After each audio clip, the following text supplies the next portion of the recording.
There are many different places to travel to around the world. Some of them are nature spots and some of them are popular cities. But sometimes in English, you're even asked about your hometown or somewhere you know well. In those moments, you need this formula: 2, 3, 7. Name and location, location in relation to other places, and 3 key features or characteristics. This is how you talk about a place in English. And today I'm going to teach you exactly how to do it. Welcome to Speak English with Tiffani. I am Teacher Tiffani. Let's jump right in. Name and location. Okay, so the first thing that you want to do when you talk about a place in English is to state clearly which place you will be talking about. You also need to give a short description of where that place is located. So to do this, you need 2 sentences, the first part of the formula.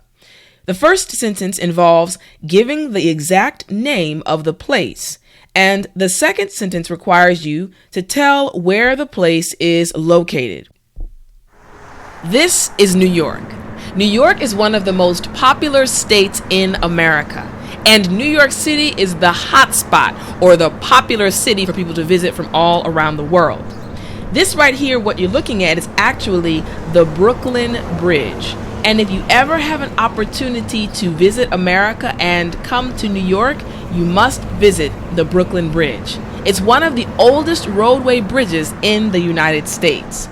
Now, if we're using this first section, these first 2 sentences to talk about a place, let's say the question is, where is your hometown?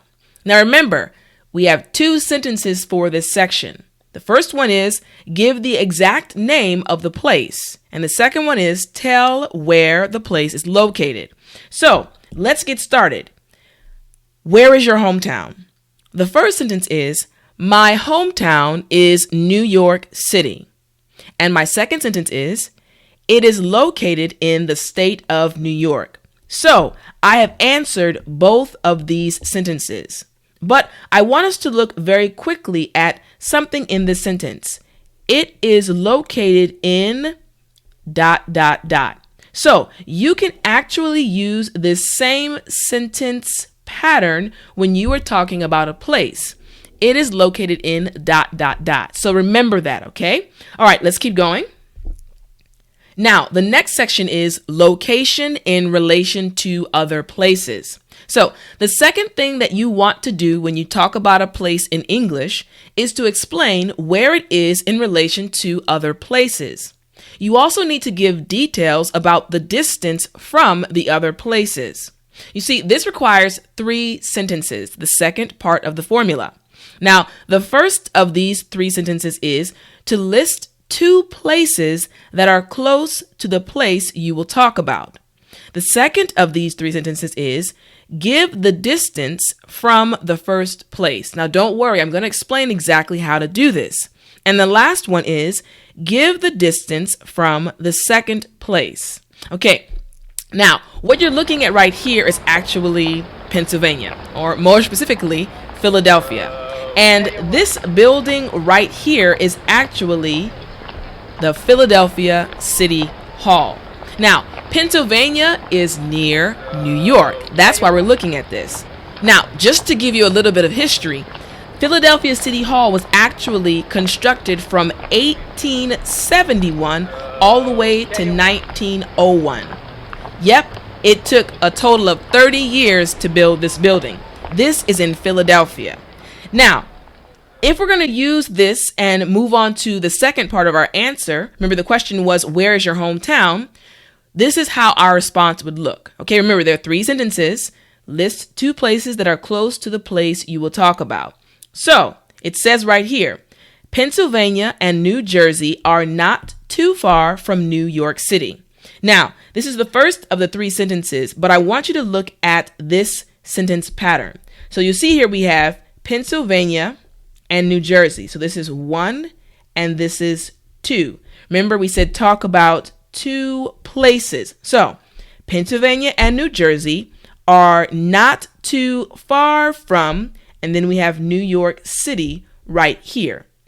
So what you will do if you want to use this pattern when you speak or when you talk about a certain place, you will say place 1 and place 2 are not too far from, and then the last place is the place you are actually talking about. So that's the pattern you can use. Again, for this first one right here. So 1 and 2 are not too far from ... All right, let's keep going. It takes about 3.5 hours to get to Pennsylvania from New York. So again, for the second sentence, we're talking about the distance from the first place, okay? Now, this first place is just actually talking about New York City, the main place that we're discussing. So for this pattern, you can say, it takes about, and you can choose the time period right here. 3.5 hours is the time that I chose to get to, remember this right here is going to be 1, the same one right here, from, and this right here represents this place right here, okay? So it takes about ... which is the time period, to get to, this is the first place we're talking about right here, from here, okay? Now, let's go to the third sentence, okay? But, so now we have a comparison.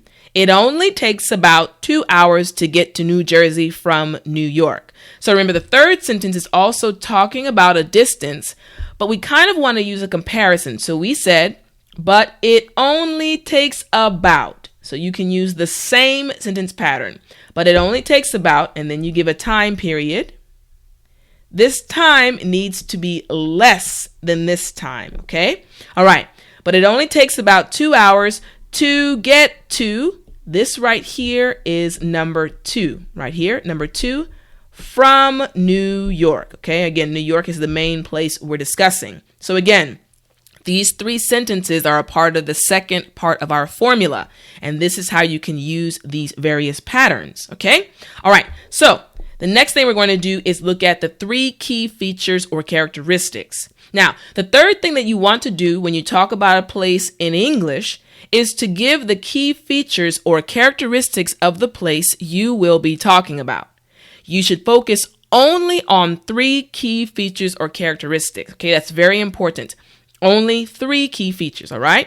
Now, for this section, you need 7 sentences. Okay, this is the last part of the formula. You need 7 sentences. So the first sentence will be, state how many features you will talk about. Okay, giving a clear, I guess, precursor. Precursor just means giving information in advance, okay, to what you're going to talk about. Then the second sentence is give the first feature. Then the third sentence, give more information about the first feature. The next sentence, give the second feature.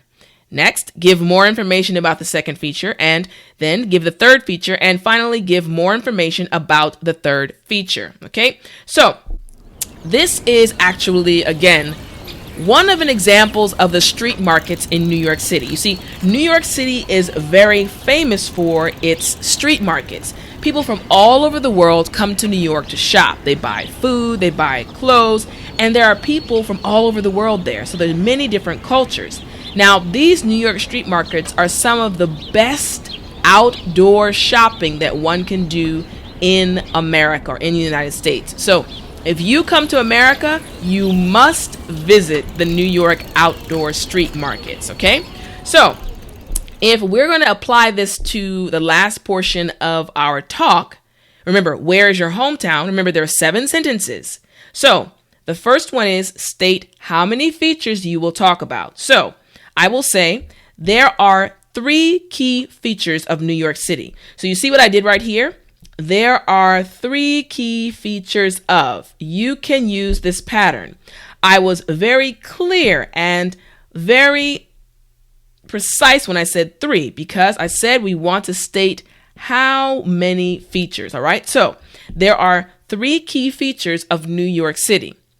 The next sentence, give the first feature. So first, New York City is known for all of the places it has to shop. So in my first sentence, I said, the second sentence talking about the first feature. Okay, clearly understand that. First, then I say the place is known for ... Now, is known for. This expression just means is popular. Okay? This place is popular because, so is known for. It means that many people know this specific thing about this place. Okay, so when people think of New York, they think about these things. So again, let's keep going. Third sentence, many people come from all around the world just to shop there. So what I've done is I've given more information about this feature. Okay, we talked about shopping and then we gave more information. We said many people come from all around the world just to shop there. Okay, now what I want to look at real quick here is just to ... Now, this is another way of saying because. Okay, this is short form because, but it emphasizes the reason. Let's see if we can write this. Emphasizes. Okay, emphasizes. All right, emphasizes. So for example, I went to the store to get water. I may have also went to get other things. But if I want to emphasize that I only went for water, I can say I went to the store just to get water. That's the only reason, okay? Emphasizing it, right? All right, let's keep going. So now we're going to go to the fourth sentence, which is give the second feature. All right, so second, it is a melting pot of people from many different countries. So again, you can just say second, but I want to explain this expression right here, melting pot. Now, this term melting pot actually just means a place where many cultures or races are grouped together, okay? Are grouped together. So they can live together or they can just be together, okay? Be together, live together, or work together. We call that a melting pot, a place where many cultures or races are grouped together, okay? All right, let's keep going. Now we're looking at this sentence right here, which is the fifth sentence, okay? All right, so we're going to give more information. This makes New York City a very interesting city to live in. So because it's a melting pot, we're saying it's very interesting, giving a little bit more information. Now let's keep going on to the next sentence. So it says, the third key feature of New York City is the nightlife. All right, now let me explain what nightlife means, okay? So nightlife just refers to a place that has a lot to do at night. Okay, a lot to do, let's get on here, at night. So for example, some people like to go out to eat, but usually after 9 p.m. things are closed. But in New York City, things stay open till midnight or 1 a.m. or 2 a.m. So for those that want to go to a club or they want to go to bowling or something to do at night, whereas in other places, those things are closed, in New York City, there's a lot of things to do at night. If you want to party or enjoy yourself at night with your friends, late into the night. So we say nightlife, okay? And let's keep going. This is going to be the final sentence. No matter what time it is, you will always find something to do in New York City. So again, given more information, and we said no matter what time it is, okay? So no matter what time it is just means 24/7, 24 hours a day, 7 days a week. It's a kind of way of kind of exaggerating that something is always open. Now, of course, there are times when things close, but no matter what time it is just refers to something always being available or always being open, okay? No matter what time it is, okay? That's how we use that. All right, now, this is how you would talk about your hometown, a place. So again, doesn't matter if the question is about your hometown or any other place. You can use this formula 237 to talk about any place in English.